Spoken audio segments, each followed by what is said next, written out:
ये ब्लॉगर जंगल में घूमते हुए एक खाली गुफा में चला गया। उसे लगा कि वहां कोई नहीं है, लेकिन अचानक गुफा का असली मालिक वहां आ गया।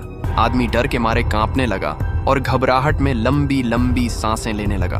उसे लगा कि अब उसका आखिरी समय आ गया है, लेकिन किस्मत से भालू का पेट पहले से भरा हुआ था, इसलिए उसने आदमी पर हमला नहीं किया। भालू कुछ देर आदमी को देखता रहा और फिर धीरे धीरे पीछे हट गया। आदमी को अपनी जान बचती नजर आई तो वह हिम्मत जुटाकर गुफा से बाहर निकलने लगा, लेकिन तभी भालू ने उसे फिर से रोक लिया, जैसे वह समझने की कोशिश कर रहा हो कि यह इंसान आखिर यहाँ कर क्या रहा है। लेकिन फिर उसने आदमी को छोड़ दिया। अपनी जान बचाकर आदमी खुशी खुशी वापस चला गया।